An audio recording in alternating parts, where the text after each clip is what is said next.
Hurricane Francine came through Louisiana as a Category 2 storm, leaving behind downed trees, road debris, flooding, and power outages.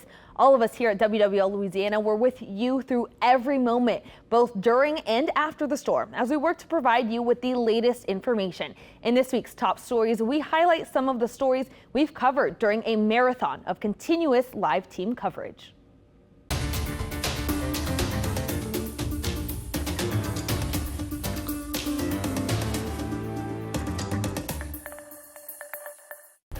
Good afternoon. It is 5 o'clock. Thank you for joining us as we continue our coverage of Hurricane Francine, which has just made landfall southwest of Morgan City in Terrebonne Parish. We're taking a live look now from the Leeville Toll Plaza here, where we know that it has been down that area very windy, very rainy, and lots of storm surge. Absolutely. There's some water, as you can see, all along that bridge in that area, and it has been rocking and rolling all through Lafourche and Terrebonne over the last hour and a half. The winds have been picking up. They're seeing power outages again as the storm moves up through southeast Louisiana. I mean, it really is starting to feel the worst of it. Our communities that are farther toward metropolitan New Orleans and then up toward the North Shore, brace yourselves because it's coming. Yeah, we are now in the thick of it, at least. Yes. For the next few hours. This is when we're going to feel the brunt of those impacts. We've been seeing the rain and the wind all day long, but we've really started to see it intensify over about the last hour and a half now. Yeah, absolutely. Making landfall as a Category 2 hurricane. I need to verify that with Chris. Category 2 hurricane, it made landfall as a Category 2 storm. Okay. So we were expecting a 1 for quite some time. Then now it has turned to a 2. So, you know, that's where we are. That's what's going in the history books. Yes, and our meteorologists have been keeping a very close eye on the developments, any strengthening, the path, all of the above. We're going to head over right now to meteorologist Alexa Trischler with the latest update. Alexa. Yeah, so it has officially made landfall in Terrebonne Parish, about 30 miles southwest of Morgan City. And now that it's moving inland, the worst of the impacts will be spreading inland for Terrebonne Parish. For our bayou parishes and river parishes, we'll be seeing the worst of the weather over the next couple of hours. Now that the eye is making landfall, it has made landfall. We'll continue to see those hurricane force winds spread over lower Terrebonne Parish over the next couple of hours. Houma to Thibodaux, seeing that heavy rain. There is a flash flood warning in effect for Houma. So now is the time, of course, you don't want to go outside exploring to see what's happening. This is when you want to stay indoors and just wait this thing out as we get through the worst of the weather that's going to continue to happen throughout the rest of the evening into tonight. We'll kind of look across the area and see where those rain bands are setting up. The whole entire southeast Louisiana, South Mississippi here, seeing those heavy downpours pushing in across the area. So it was surprising, yes, it did increase to a Category 2 strength at landfall, but now as it is moving inward, even though we're seeing the worst of the impacts, as it moves inland over land, it will weaken as we go throughout the rest of tonight, but still expecting the worst of the impacts happening now, and then we'll see those immediately improving conditions going into the overnight hours. So the roughest of the rain and the winds happening and the surge happening right now. So this is when you want to wait it out. And hopefully we don't lose power across too many spots, but it is certainly a possibility we could see some power outages the rest of tonight. We've got those heavier bands pushing in for the North Shore from Slidell to Covington, for Tangipahoa Parish, Washington Parish, South Mississippi, heavy downpours coming into Hancock County. There is a little bit of a break in the rain for parts of the South Shore, so St. Bernard and Plaquemine seeing a break in the rain, but it just comes and goes. It ebbs and flows with the heaviest of the showers, but the strongest of the convection or the storms really focused in that eye wall from Thibodaux to Houma to Galliano. That's where the strongest of the winds and the heaviest of the downpours and the strongest of those tropical storm force and hurricane force winds are happening right in that eye wall. And right as the eye moves on shore, this is where the worst of the weather is happening for our coastal bayou parishes. And then those impacts will be spreading northeastward. So it's possible that this kind of wobbles a little bit to the east and moves in this northeasterly direction, bringing the strongest of the winds over our river parishes heading into this evening. So this is what we have, actually a new flash flood warning in effect for Lafourche Parish, because this is just some very heavy rain with this eye wall moving in, really heavy downpours. So from Galliano to Thibodaux, extremely heavy rain coming in right now. So flooded roadways certainly happening across our bayou parishes at this point. So heavy downpours, continuing to see this flash flooding, a possibility over the next couple of hours. So unfortunately, that's what we have. going into right now, into tonight, the worst of the weather is here, but at least we'll be getting it over with. I know by the overnight hours, this will be basically out of here. So at least we're getting into the worst of the weather now, as that eye wall has made it on shore. The eye has made landfall in Terrebonne Parish, just southwest of Morgan City by about 30 miles. So the eye has made it on shore. Landfall has happened in Terrebonne Parish. So we just have to wait it out and get through these heavy bands, get through the strong winds, and then overnight tonight we'll be seeing quieter weather coming in. We've been talking about how it kind of blossomed and strengthened up right before it made landfall, and you can see that depicted very well on our satellite. It looked like, you know, it was going to maintain itself as a Cat 1, and then boom, those storms really started to fire up right before we got to landfall. But as it moves over land, that weakening will start to take shape later this evening. Don't want to downplay the impacts that we're seeing now, because we are getting the heavy rain and the very strong winds across the area, and they'll continue into tonight. But the dry air that we've been talking about is going to continue to wrap around it, and that's why some of that heaviest of the rain is starting to show up on the northern and western side of the system now. So let's look at those wind gusts happening across the area, because the winds are really picking up, especially offshore. So our offshore oil rigs that are a little bit higher off the ground by like 100 feet are really seeing the highest wind gusts. They're a little bit elevated. Yeah, sorry, someone's talking to me in my ear. Could you say that again? Sorry. Oh, what are we showing now? Okay, we're gonna get Chris over here now. But yeah, we're taking a live look. Where are we looking at right now? This is Chauvin. Chauvin, okay. Yeah, seeing the heaviest of the impacts happening across our coastal spots now. So are you popping in? Yeah, we're gonna show you. Yeah. This is live TV, Yes, folks. Yes, yeah. the Chauvin camera down toward where the storm is now making landfall, just showing the inundation of the area. This is a camera we've been showing you since earlier this morning. So Peyton Malone was showing this camera. Still had pretty dry conditions, but steadily that storm surge is moving inland and will continue to do so. Again, as we had talked to Jamie Rome a little while ago from the Hurricane Center, he said some areas will begin seeing improvements with the storm surge levels fairly shortly, and then others it will still be a bit ongoing. Again, we have a very large coastline. All of the coastline is being impacted by the storm surge. Some areas may start to improve. Certainly out toward Vermilion, Cameron Parish, maybe western St. Mary Parish, we'll start to see improving conditions. However, for Terrebonne, Lafourche, Jefferson, Plaquemines, we have the storm surge still moving in, and really it won't be until the storm center is a bit farther to the north and we then have that wind direction change. As Alexa had mentioned, we did officially, as of the 5 o'clock advisory, have landfall of Francine. It will go down in the record books as a Category 2. One thing, and this thing that, you know, great respect for the folks at the Hurricane Center. They do amazing work. Forecast models are impeccable with their forecast compared to other models. However, it is a little, and this is something that even Jamie kind of alluded to as well, it does tend to be a little misleading when you have that, what seems to be a sudden jump in those winds and that increase in the category. So we went from 90-mile-an-hour winds. Those had been maintained since last night, all day today, and then suddenly it looked like we had this explosion in strength, and that just did not happen. We did have a little burst of thunderstorms, convection that I had mentioned, but that really wasn't what was the driving force. What was the driving force was not actually a land-based observation. When the hurricane hunters are flying in the storm, they are collecting data kind of from their flight level down to the surface. They can use algorithms to figure out what their winds are at flight level and kind of figure out what it may be estimated down at the surface. Now, this is usually a fairly accurate estimate, but that is where that wind speed of 100 miles an hour came from, not from any of our land-based observations. As you can see, the storm is only 30 miles away from Morgan City, and the winds there 44 miles an hour. Now, I don't want to downplay it too much, but I also don't want people too worked up about the Category 2 classification or those winds of 100 miles an hour. That really doesn't change anything that we are expecting with the impacts throughout the rest of the night and into the day tomorrow. Now, one thing Jamie did mention is that we could see this, and you almost watch, there's the track center line of that track. So we are still falling within the cone, but what we have seen is, notice how the center of the storm is a little bit more on the eastern side of that track. So it has been favoring on the western side. So it almost looks like it's favoring a little bit more on the east, which again would put maybe the brunt of this storm a little bit more over Metro New Orleans.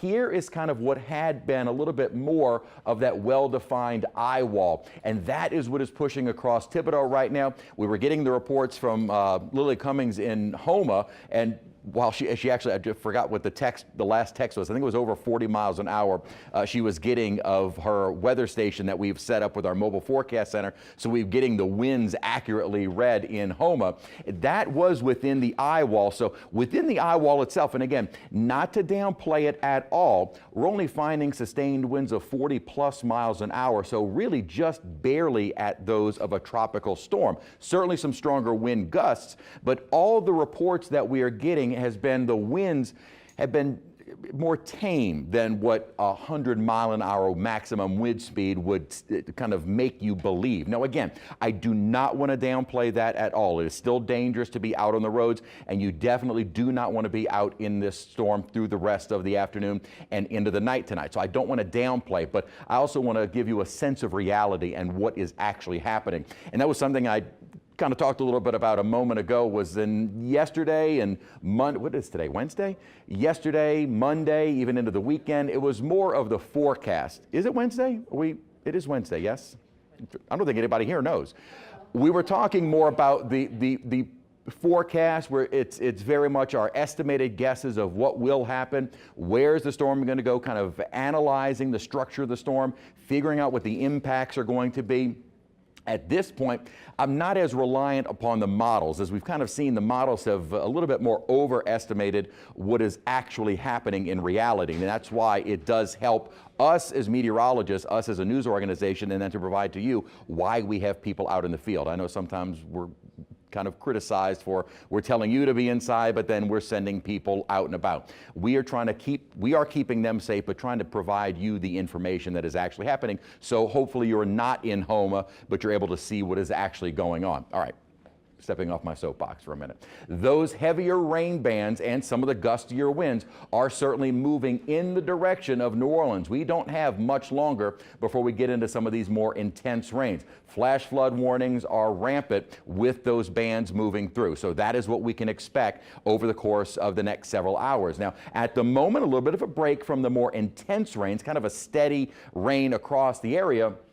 And then these little pockets of some brief heavy downpours, but boy, the rain moves very, very quickly. And that has been the one thing that's going to work in our favor, is just how fast the rain is pushing through and how fast this storm is going to move out of southeast Louisiana. Rain on the North Shore has become a little bit more intense over the last hour or two. We're getting a bit more of those pockets of the moderate to heavy rainfall, and that is going to continue throughout the rest of the evening and night. Visible satellite doesn't really give us a clear picture. I was hoping we'd see a little bit more of a break from those clouds with that drier air. We can switch over to our infrared, and you don't see the intense storms offshore. So what we're going to be watching through the rest of this evening is going to be what rain is south of southeast Louisiana, what the intensity of those storms are, because that is really what's going to be moving over most of the area. But we also have had that little burst of convection right before the 4 o'clock advisory. It looks like that may be kind of falling apart a bit, and hopefully now with the storm on land, we should start to see further weakening of the storm. Although it is moving so quickly, that is not going to really happen very, very rapidly. And something else to note, one thing I had done was when the 5 o'clock advisory came out, I immediately went to Google Earth, typed in the coordinates to see where exactly that center point was, and it was inland over Terrebonne Parish, so it made landfall. However, if you were to go to Google Earth and type in those coordinates of where the storm is right now, it's not land, it's marsh. So it is that brown ocean effect, which means it's still over warm water. It is still able to kind of generate a bit of energy. So if you're hoping for kind of it to rapidly weaken, that's not going to happen. But as I've said, thankfully, those maximum winds, first off, I don't think there's going to be anyone that finds 100-mile-per-hour winds anywhere. And second, thankfully, that wind field is very, very small. And sometimes kind of misleading when we're talking about these storms, and sometimes seemingly contradictory. We talk about the winds, we talk about everything else, and then we say don't mention or don't focus on that, don't pay attention to this. Tropical systems are very complicated. A lot that goes into the impacts, a lot that goes into what it could possibly do. And there has been discussions, I've mentioned that with Jamie Rome, about do we actually have other scales aside from the Saffir-Simpson scale, which just takes into account those maximum winds. There have been discussions, should there be a scale for rain? Should there be a scale for wind and storm surge and other flooding on the coast, flooding from inland rainfall? It'd be too complicated. So the best that we have is the Saffir-Simpson scale to kind of base it on those winds. But as Jamie also mentioned, that 100-mile-an-hour wind is one observation at one point in the storm. It is not a very good representative of the entirety of the storm. Believe me, there have been other Category 2 storms with winds of 100 miles per hour that were far more dangerous and far more powerful than Hurricane Francine is. And that is certainly good news to us as the storm is moving inland. Radar, we're going to continue with the intense rain, but notice there isn't a great deal even south, so we may get into some breaks if that drier air is playing the role that we have been talking about and hoping would occur. Wind sustained at Morgan City, 52 miles an hour. Now it is inching closer at the 4 o'clock advisory, or excuse me, at the 5 o'clock advisory. It was only it's only 30 miles away. So last 15 minutes, it has already moved another 17 miles. So it is a little closer to Morgan City right now, but winds there 52 miles an hour. So we're just in the kind of low to mid tropical storm range from a Category 2 hurricane. That's why those 100-mile-per-hour winds are a little bit misleading. Now, we don't officially have data in Houma, but we have Lily Cummings that can provide the Houma data for us. And if she's listening to me, maybe she can text me a little bit what the winds are doing there. Note how the winds have been gusting now to 40+ miles an hour over the metro area. So we are kind of getting nearing that kind of now broadening out northeastern eye wall of Francine is inching a little bit closer to the metro area. So sustained winds of, say, roughly about 30 miles an hour, but gusting to 40+ miles an hour. And those winds will be spreading farther to the north shore. Really not too much longer from now, as the storm will continue to pick up a little bit of that forward speed. Now, based upon the models, notice this is what the model thinks the winds are doing right now. 30 to near 40 miles an hour. So again, we'll go back in time just in case you forgot. We're looking at about 30 miles an hour with gusts up to about 40 miles an hour. So that's what's happening right now. 30, it's kind of maybe overestimating the numbers a little bit. So keep that in mind when you look at these numbers. 40 to 50 miles per hour and gusting 60 to even 80 miles an hour. I do think those are more on the high end of a forecast. If it was me, I would say we're probably looking at 40+ mile an hour, maybe 40 to 50 as a safe bet for the sustained winds over the metro area in the next few hours. So this is 8 o'clock, so this is only in 3 hours from now. And gusting, I would say 60 to 70. I think 80 mile an hour wind gust is very, very much on the high end. But a lot of it will be determined by just how close the center and that eye wall is able to get to Metro New Orleans. Jamie mentioned that fact that it could be a little bit closer. And even if it is just off to our west, we're still on some of the strongest winds with that eye wall on the northeastern and then eastern side of it as it continues to move farther north. Those winds spread farther north onto the north shore, and by overnight tonight, after midnight, winds will immediately start to diminish and changing direction, and a direction that would favor pushing all of that water, storm surge water, out of the lake, away from the coast, and we will immediately see improving conditions. A lot of these totals are probably being experienced right now from Morgan City down toward Cocodrie as the storm is moving inland. So we'll kind of take a look at some of the water levels coming up here in a bit, but 3 to 6 foot is what was anticipated and probably nearing that right now. Now, as far as areas outside, or excuse me, not outside, but east of the mouth of the river and into the lake, we're probably not quite to the highest points just yet. That will likely peak later well, I should say more like later tonight and through the overnight as the storm center is a little bit closer to the lake and to the north shore. So probably starting to see improving conditions in the next couple of of hours along our coastline. And then as you go farther north, it may take a little bit later into the night for conditions to start improving there. Wave heights estimated offshore are running 20 to 30 feet. And that's a very, very rough estimate. That's not storm surge. Those are the wave heights. But even notice how the storm itself is a fairly small and as far as tropical systems go, a fairly weaker storm. It's, again, just at a, don't want to say just, it is only, don't want to say only, it is at the low end of our scale. And again, those winds of 100 miles an hour are fairly isolated. But note what the winds, or the, wave heights are doing across most of the Gulf Basin is that they have been kicked up by Francine, which is a fairly little storm. One thing that we have also been talking about, and thankfully haven't seen a ton of, are the threat for those weak, short-lived tornadoes. That threat will be ongoing as we go throughout the rest of this afternoon and into the evening. As far as where the heaviest of the rainfall will occur, I do believe with that wind shear and kind of the drier air moving in, we may see drying conditions as soon as the latter part of this evening going into the night tonight. Just looking at radar right now offshore, and we'll go back to that radar, I'm not seeing a great deal of additional storms farther south and east of the center of Francine. So kind of this is the, let's wait for the image to come up here, and kind of widening out a little bit and scaling over. Notice there isn't a great deal. It's not like we're looking at another huge swath of rainfall. We actually get pockets of heavy rainfall. Certainly, we're not going to be done with the rain, but we're also getting a lot of breaks in the rainfall. So that really should work in our favor as we go throughout the latter part of the night. With that said, we still have some of the heaviest of the rainfall to go that is moving in, kind of what has now become a very large eye wall. But this is where you're going to find those strongest winds and some of the heavier rainfall, and that is moving toward the metro area at this time. Houma, Lily getting a little bit of a break at the moment with the eye wall now almost having completely passed Houma, but you do find some very intense rain just to your north moving toward Thibodaux right now. Morgan City getting under that heavy rain as well. Des Allemands, Raceland, Cutoff, Galliano, Leeville, Port Fourchon,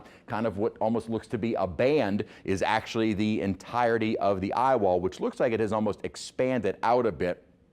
Which had been a little bit more compact, and looks like that is kind of spreading out a bit more as we go further into the storm making landfall and further moving inland. Wanted to also look at what the winds are doing across the area. We were taking a look at those a moment ago, but just to show you as you kind of get an idea of where the eye wall is, what the winds are doing within the eye wall itself. Galliano is at 17 sustained, gusting up to 35. Sustained at Gonzales, 36 miles an hour. Eye wall is kind of right in through here, so not quite to Kenner yet. 26-mile-an-hour winds gusting up to 41, 30 at Lakefront, gusting up to 45. We will likely see those winds increase. Something to note, though, about Lakefront Airport is it's a little bit more exposed, so you don't have the wind moving across land, which is what helps to slow the winds down, the friction of land. That's why almost always the winds along the coastline are going to be much, much stronger, because you don't have that friction with the interaction of land. You just have it moving over seemingly smooth water surfaces, and then inland is where you have a little bit less wind because you have that interaction with the land. So Lakefront Airport usually has stronger winds compared to surrounding areas. Belle Chase right now, 22-mile-an-hour winds sustained, gusting up to 33 miles an hour. So winds are starting to pick up. We are getting some of the heavier rainfall moving through at the moment. And again, officially, Francine made landfall in southern Terrebonne Parish, kind of extreme southwestern Terrebonne, which was about 30 miles south-southwest of Morgan City. It is moving inland about 17 miles an hour. Hopefully that forward speed continues to increase. Winds have started to pick up here. The rainfall will be increasing as well, and we will continue to see kind of worsening conditions as we go throughout the night, but then by early tomorrow morning, not long after midnight, already improving. Stay with us. We'll be right back.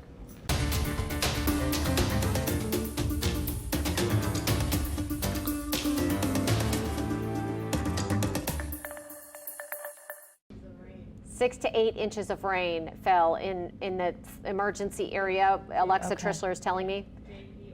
Jefferson Parish. Wow, that is a very large amount of rain in a very short period of time. All the way through St. John, St. Charles, Orleans. kind of that whole area. Yeah. Oh, wow. Okay. So that's Alexa that you're hearing, kind of giving us the latest. But and that explains why these pumps became so overwhelmed in Jefferson Parish, especially because we've seen so much flooding there. That is where Eleanor Thibodaux is. She's been keeping an eye on things. Eleanor, where are you now?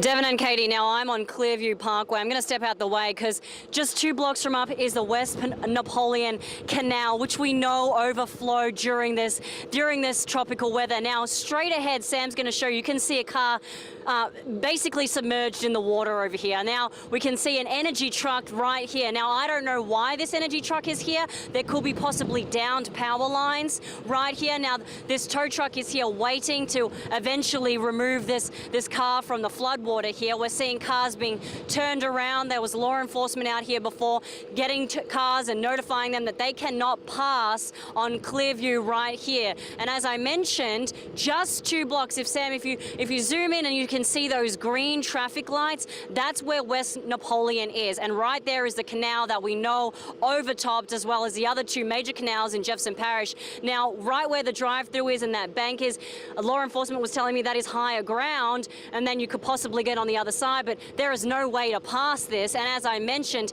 there could be possible downed power lines, so it's just simply dangerous to cross in this water. It also looks very, very deep the further you go back, and you can see that car right there. And like we've been reporting, Katie and Devin, we know that we're being told in Jefferson Parish to conserve that water. We're being told not to take a shower, not to take a bath or run the laundry or have it use your dishwasher, because it's possible for the sewage to be backed up. And this flood water, like we've been mentioning, is just sitting here. We're waiting for the pumps to kick in. We're waiting for this to be all drained out. But right now, there's flooding all over Jefferson Parish. Everywhere that we have been tonight, ladies, there has just been flooding, and it seems like now the wind is really, really picking up. We're feeling it. It's blowing both of us.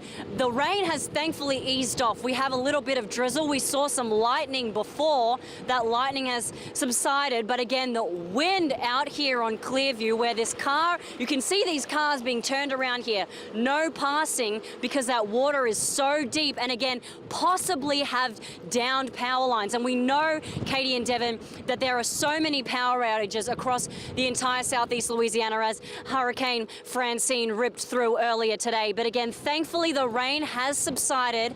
That torrential downpour that you saw that we were in earlier has subsided. There is some sprinkles, but the water is pooling out here on Clearview. The wind is just picking up. You can see the trees blowing.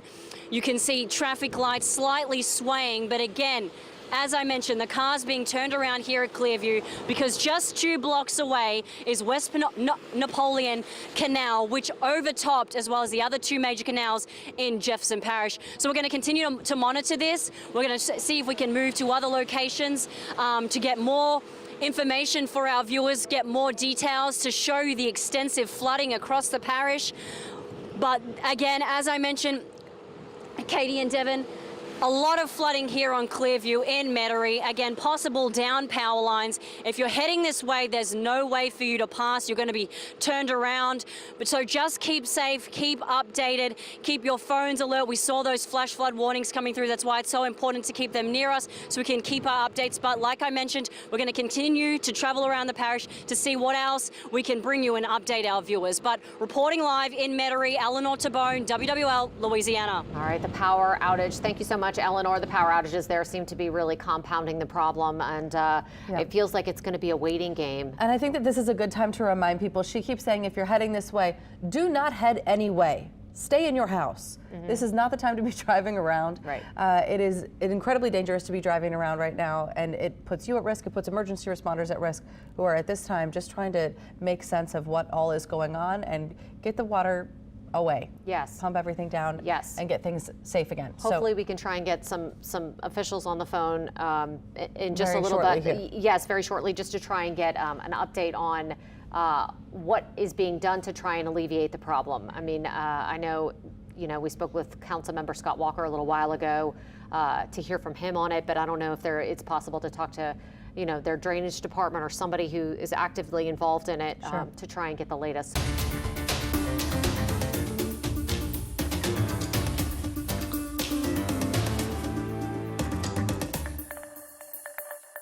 This is kind of what we were really hoping was not going to happen with this storm, that it would be more mild. Unfortunately, you know, we got hit kind of two ways, both with the water through the spillway that we're seeing there, and then from this inundation of rain, and frankly, some failures of the drainage systems in the two areas, pumps going down, power problems happening in New Orleans. You know, it has been difficult. Jefferson Parish, again, you know, we just spoke with Parish President Cynthia Lee Shang. She said, you know, she doesn't necessarily have ears on every part because there are a number of municipalities in Jefferson Parish. One of those, one of the biggest, is the city of Kenner. And the police chief in Kenner, Kenner Police Chief Keith Conley, is joining us by phone tonight to give us an update on what happened there. Chief Conley, do we have you? Yes, ma'am. How are you tonight? Great. We're doing okay. We're hanging in there. Thanks for asking. We wanted to find out what's going on in Kenner. We heard from Scott Walker earlier tonight that there were some homes that had trees through them and that there may have been some people rescued from some homes. What's the status in Kenner? Well, I can tell you we're still doing our early assessments, but Kenner got slammed. Kenner got over 10 inches of water. Francine stayed over us for a long period of time, just dumping water on us. We have had flooding from the lake to the river. Currently, we're doing rescue operations where we're getting calls of people that have water in their homes and they're scared, so we're trying to get to them. We're assisting our local our partners in transporting critical care patients from locations to hospitals. We're doing everything we can to give people the help they need. So that is the situation in Kenner. I'm about to go back out and do some more assessments, but we did get a lot of rising water, especially after the storm. And I know that there's going to be widespread reports of water intrusion into people's homes, vehicles. We have vehicles stalled and stranded throughout the city. So we're going to have a massive cleanup in order here in Kenner. Chief, do you have any indication of how many homes have water in them and how much water has made its way into people's homes? Our reports are just ankle deep, shin deep, things of that nature, just enough to, to cause the water damage that they're going to have to deal with. But no, I do not have numbers. I just have pretty much a windshield survey. But it's going to be pretty widespread. 2 inches or 3 feet, once you get that water in there, doesn't matter it almost doesn't matter. Yeah. Any idea about, you mentioned that you were doing some rescues. Are we talking a lot of rescues, like 2 or 3, handful? To this moment, we have 25 rescues that we're working on. Throughout the city of Kenner. And what areas are we talking about with the greatest amount of water where you're having to go get people out? It is all throughout Kenner, from the north all the way to the south. Wow. How much floodwater, is it extremely deep? I mean, can people walk in it, I guess is the question? In some areas, when my officers got out, because they had to walk to some of these rescues, just to check on the residents when vehicles couldn't get down the street, they were up to their waist in water. So in some areas they were up to their shins and their knees, and it would progressively get worse to their waist. And we find it's close to where the drainage canals run. We feel that the water might have run over the drainage canals banks and flooded the city in that nature. Okay, so it's the backups in the drainage system there that we're hearing about, similar to what is happening in New Orleans. I mean, in the rest of Jefferson Parish, in Metairie, and other places. Yeah, I don't know what's going on outside of Kenner, but that would be consistent with that information. Anybody injured? Anybody hurt? We don't have any reports of any injuries, but we're still assessing the assistance that we're given to the EMS and paramedics are more cardiac care events, pregnancy-related issues, things of that nature at this time. Okay, well, that is a relief. Hopefully those people are getting taken where they need to go, into the hospitals that hopefully have power and access to them, given the amount of water that's everywhere out there. Anything else that you want to let people know? I mean, what can we let people know for you as we move through this emergency situation overnight? I'll let people know just to be patient, that all your first responders, police, fire, EMS, they're out in the field doing the best they can. Overwhelmed. I know that we're handling any calls that we get, the best we can. We're getting to the ones that, certainly where human life, is in danger. We're prioritizing the calls, but we're not making priorities out of some of the calls. I know we have vehicles going through flooded streets and neighborhoods, so we're going to ask people not to do that. We're going to work with the city to set up barricades and to prevent that from happening, but we have to take care of some of these critical calls first as we prioritize them. So if people can just stay patient, we're here. We have over 150 people that have been called out into full activation, and we're working around the clock to take care of our citizens here in Kenner. Yeah, there is no greater priority than human life, so that is good to hear that is top of mind. Chief Conley, thank you so much for being with us tonight. Thank you. We appreciate that update, and we'll check back in with you as this emergency continues to unfold.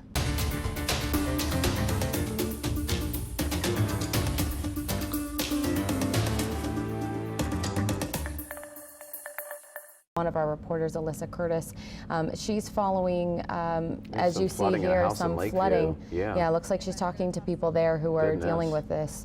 Alyssa, can you hear us? We see you standing there in some water there. It looks like you're in a home.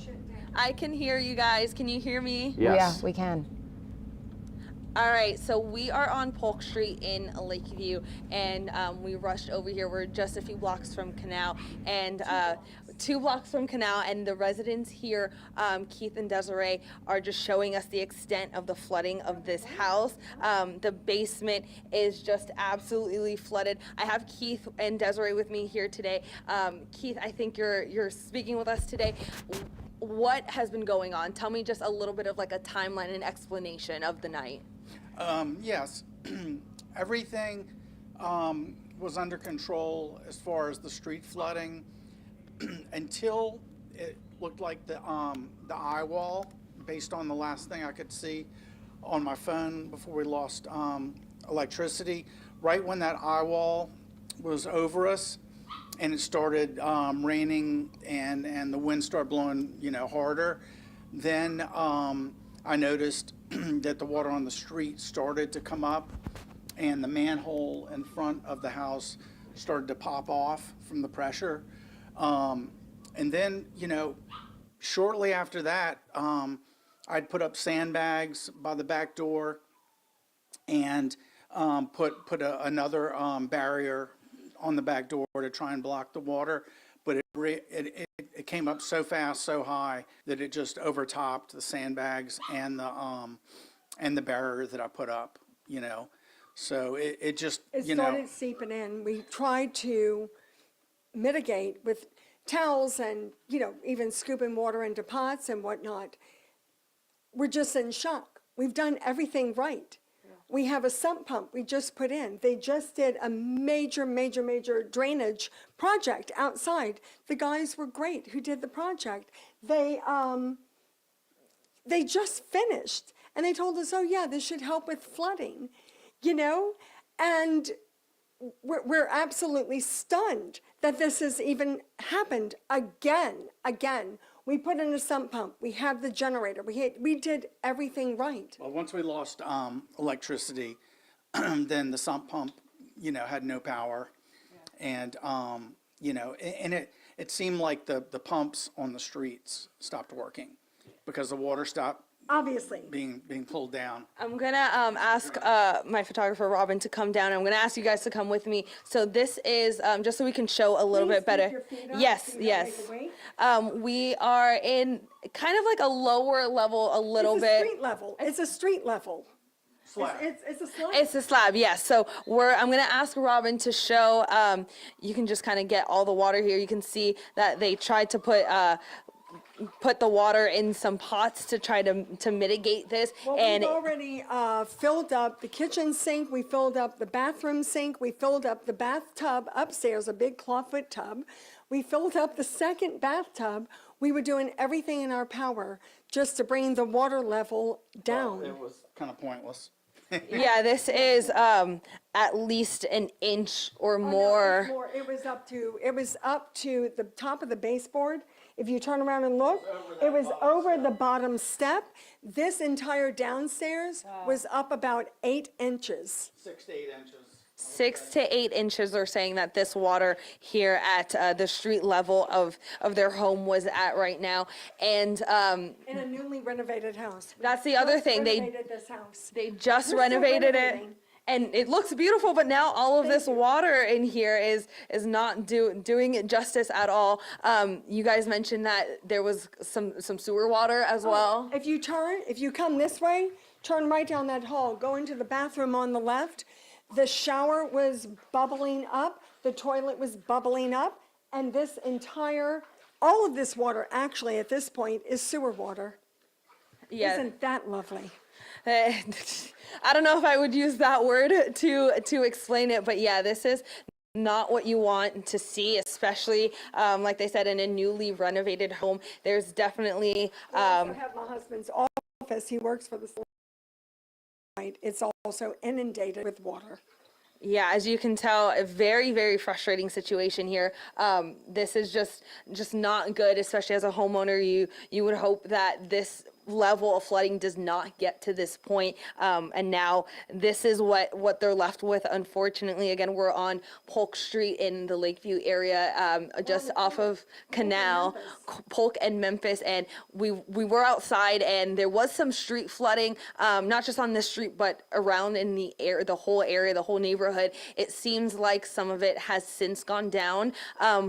Some of it in the home has gone down. According to the homeowners here, they're saying again that it was up over the baseboards. They're estimating about 8 inches. It has gone down, thankfully, but again, this is now just standing water, sitting water, not going anywhere. They're saying there's sewer water in here as well. They just renovated this home, not good. So again, they want answers from Sewage and Water Board. I know we've been trying to get answers from Sewage and Water Board. We're at a loss. Yeah. When you have homeowners who are doing everything right, everything in their power, and everything right, and this happens again. So it's flooded before. But we're expected to pay our taxes, our extreme high taxes on time. We're expected to pay our insurance, extreme insurance rates, and this is our reward. What are we to do as homeowners, any of us, not just me, but across the city? What are we to do when you do everything right? What's left? No, you're exactly right. I can sense the frustration. I understand the frustration. This is not what you want during a storm, during a hurricane. Again, there's right now an inch and a half of water, but they're saying it's gone down significantly, but I don't know if it's going down anymore, at least not right now. It looks right now to be a little bit of a standing water. You can see their furniture, they've tried to place their furniture on top of other furniture to kind of, it seems like, save what you can down here. But you know what? Sheetrock still has to be pulled up. Floors have to be, it's a nightmare. Whether you have an inch of water or whether you have 6 inches of water, which is what we had water topping that bottom step that leads into the kitchen. The renovation is the same. The mitigation is the same. Yeah, you guys, you can hear, I can sense the frustration. I'm sure anyone watching can sense the frustration, and we can see why you guys are frustrated. This is, again, just not what you want. They just renovated this home, and they have sandbags down. I'm looking at the sandbags and the towels and all the stuff to try and stop the water from coming in. And this is just not good. We pulled up all the towels. We had every towel that we owned on the floor trying to absorb the water. At some point, we realized that the weight of the towels was probably making the water level rise. So we wrung out the towels, threw them in the kitchen sink. It's just another nightmare. Yeah, guys. I'm in shock. I know they're in shock. You can see there the mitigation efforts that they tried to deploy here, and it doesn't seem to have worked. So I know they want answers of what is going on. On behalf of us and behalf of everybody in the metropolitan area who's going through this same nightmare over and over and over again. We're sick of it. We're tired of it. And we need our government, our local government, to give us answers as to why this is happening. Do this. Why do we have to endure this every single time it rains? Yeah, guys, this is, I'm in shock. There's a lot of water here, so yeah, not a good situation here over on Polk Street. The street flooding again has seemed to be mitigated a little bit. It seems to have gone down. They're saying that it used to be a lake. Yep, now it's going out a little bit. Now that we opened the doors here and he pulled the sandbags out, you know, sandbags, you kind of put the sandbags in to prevent the water from coming in, and now they have to take the sandbags out to get the water out. So it's a little bit of a backward situation here from what you're really used to during a storm. So we need our city government to give us answers, and we need answers right now. All right, I know I've been reaching out to Sewage and Water Board. I know David Hammer, you guys were talking to, or I know Katie and Devin were on the desk a little while ago, and they were talking to Councilmember Helena Moreno about what's going on. So yeah, guys, this is just completely, he's been on the phone with us as well. I've been texting him. So yeah, guys, this is just not good. Residents definitely frustrated over here. I'm gonna send it back to you guys. Yeah.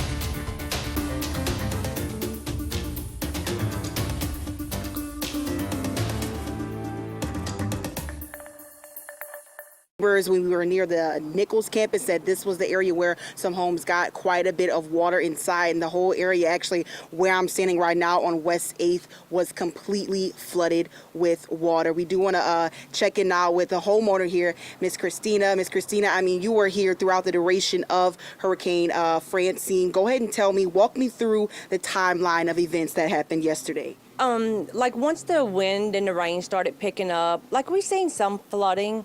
But like once the eye made landfall, the water came up so quick. Like there was nothing we could do. My husband was out trying to clean the drains to see if it would help, and it just kept coming up, and it ended up coming in the house.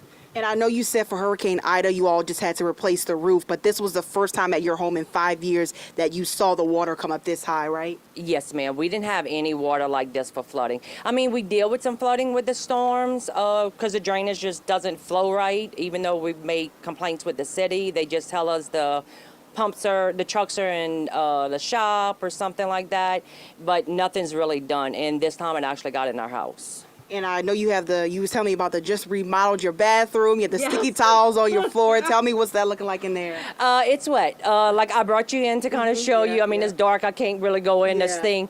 But like you step on the towels and like the water's coming through the wood and all. So it's a mess. It's going to be a cleanup for a while. So Ms. Christina, I want to let you guys know, get an idea, get a picture of exactly how high the water was. We're going to get photojournalist Caleb to go ahead and show you. So Ms. Christina, walk me down the steps and kind of give me a preview of what exactly we're looking at, or what exactly this area looked like last night. Okay, like last night, like when you're looking onto the porch, it actually got up onto the top of the porch. We had about 2 inches high on the porch. And then as we go around, like the bird bath that's here, it was like right underneath the top of it. It was completely flooded. So you could just barely see that bird bath, right? Yes, ma'am. It was completely covered. And then when we come around to the side, you could see the water line as you walk all along the side. Like when you stand right here on the side, it's probably about knee deep on this side where the water like actually stopped to where it made a water line. And in the back of the house, I can show you, it's actually got like waist deep. Yeah. I mean, just kind of standing on the side of the house where we are walking right now, looking at it right now, it's about, I would say, to my hip area, and you're shorter than me, so it'd be even higher up on you, but you can see how clear and defined that water line is on this home. Christina, I want to tell me what we're looking at right now as we kind of go back towards the This back. is actually, this room where you were pointing for your hip, this is actually our son's bedroom that's here. Maybe about a ½ an inch got into his bedroom. This back area, like right past the door, this is our bedroom, and we had about 1 inch to 2 inches of water in our bedroom last night. And the shed, My husband said about 6 inches in the shed last night. And that's some pretty expensive equipment y'all have back in there that you think you're going to have to replace, talking about that electric water heater back there, right? Yes, ma'am. It was completely covered, the bottom panel of the electric heater, of the water heater. You guys are still in the dark like thousands of other people here in Lafourche. I mean, how are you feeling dealing with all this, having rode out the storm here at home? What's kind of going through your mind right now? It's a lot. I'm glad we made it. It's not a total loss. I mean, I did live in Slidell for Katrina and lost everything. So this is a lot easier pill to swallow, but when the water was coming up into the house, I did start to freak because of, going through it before, but we're here. We made it, so it's good. It's just gonna be a cleanup. Absolutely. And tell me, I know we were talking a little bit earlier, you mentioned that you all have made several complaints to the city of Thibodaux about the drainage around here on your corner on West 8th. What do you want them to know, having gone through the worst flooding event that you've seen yet at your home? I really would like them to focus on this drainage and solve the problem. Because even with just a really bad downpour rainstorm, we flood. We don't flood to where it got as high as it did and got into the house, but we do flood. We have made several complaints with the city of Thibodaux, like we said, about the drainage. They'll tell you, oh, there's a work order put in, or the pump truck for the drainage is in the shop. We're going to get to it. You're on the list.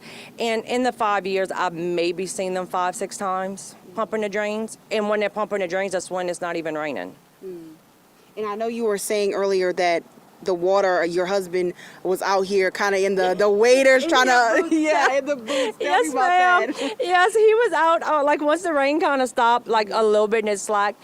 Yes, ma'am, he was out on the road by the drainage in hip boots last night with the rake, trying to clean the drainage off to see if we can get some water to go down to try to get it out of the house. Yeah, well, I mean, like you said, grateful that, it's always no loss of life. It's a headache more than anything, but everybody is safe. So that's always the bright side. I do want to take you guys, Caleb, you can go ahead to the front. Let's go back to the street because I want to show you guys where exactly we're talking about, where these two drains are. Now, Christina and Mr. Tim that we were telling you about earlier, who was out trying to clean out these drains. If you're looking at those two sticks kind of sticking out the ground, Mr. Tony, those are where those two drains are here in the area. He was telling me that they do have actually a lot of drains surrounding their home. There's one kind of in the back, there's two on the corner, there's one across the street, and he was saying that there's always debris, especially after a storm that we've had. You see these kind of little tree limbs, tree sticks kind of sticking out right here. All of this was kind of floating around, and now on top of these drains here, you're looking at them right now. So this is where they try to mark it to make sure that they can actually try and clean it out. So you can see that's quite a bit of a dip, and we're still seeing a lot of debris in here. So hopefully the parish comes out, they can get this cleaned up, and eventually hopefully work on some clearing out the drains, some drainage projects. We're going to reach out to the city to see what's the latest on that. But for now, guys, we're going to keep working around these neighborhoods, seeing what we can see, because we know a lot more people did, unfortunately, have some more water in their homes. So we're going to send it back to you guys in the studio.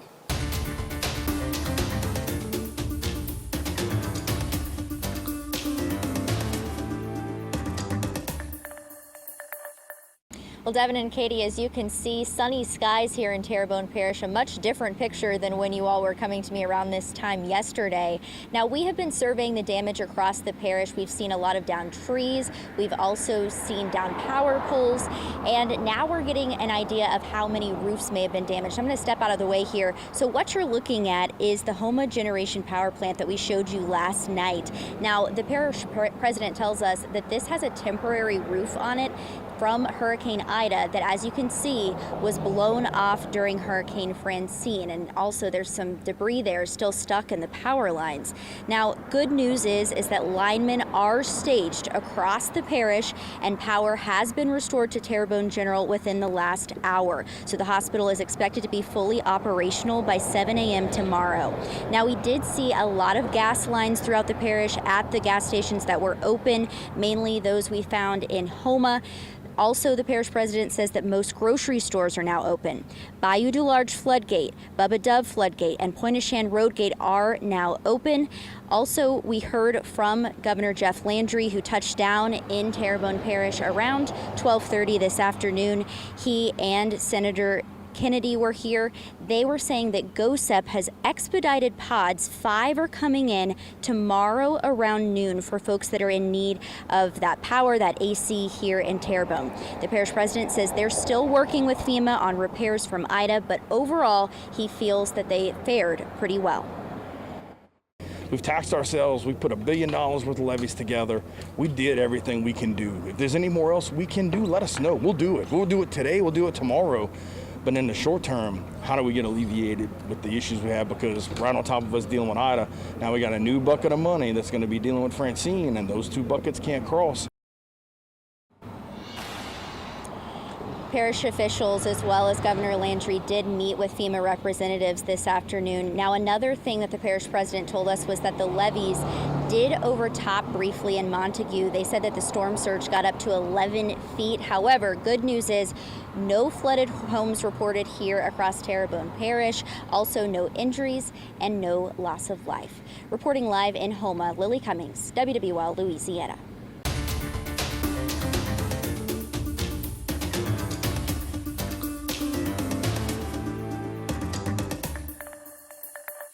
New Orleans Sewage and Water Board's antiquated drainage system performed well during Hurricane Francine. But some of the same problems our down the drain team found back in 2017 reared their ugly heads once again. WWL investigative reporter David Hammer is here now with answers as to why some areas of the city took longer to drain. As Hurricane Francine barreled toward New Orleans yesterday, the Sewage and Water Board told me its drainage system was as ready as it's been in a long time. A typical peak load, we need about 44 megawatts. We've got 70 available, so having that redundancy is key. So looking good, but again, difference between readiness and execution. Then the eye wall of Francine dumped about 4 inches an hour on the city. I get a call, I text actually from my mom, going from all good to water's pulling up in the back and front, to immediately after the whole downstairs is flooded. I caught up with Eli Durham at 11 p.m. near his parents' house in Lakeview.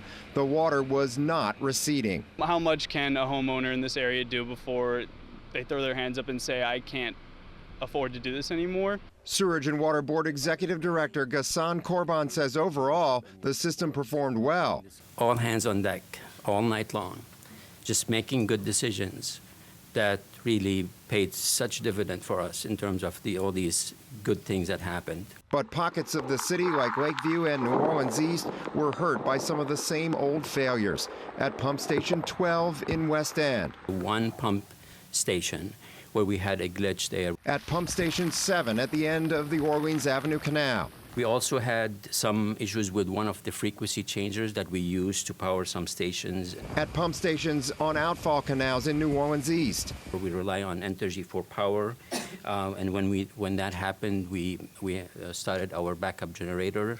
And a new problem caused by lack of confidence in an old one. A century-old generator called Turbine 4, broken more often than not over the last decade, was finally ready to go. But last night was the first night that we actually really put it to good use. So we have not been using it, and the level of confidence with the Turbine 4, being so old and, historically prone to breakdown, we don't want to put a lot of load on it because, again, you're putting all your eggs in one basket. Instead, they put their faith in their newest power equipment, diesel generators called EMDs, until an auxiliary generator that powers all of them failed at the worst time. Nothing happens in 10, 15 minutes. Usually it's a 30-minute or more increments, unfortunately. Korban said if he had to do it over again, he would have made Turbine 4 the main source of power, the EMDs the backups. But it's all academic until they get a new turbine and dedicated energy substation, now targeted for next hurricane season. This cobbling together all these pieces of equipment and just transitioning from one to another, it's not like a switch. If I can just go and switch on I would do it in a heartbeat. David Hammer, WWL Louisiana. There were still some lingering problems in New Orleans East today. Residents in the Oak Island subdivision said water in the streets actually rose as the Sewage and Water Board tried to pump down the level of the drainage canals.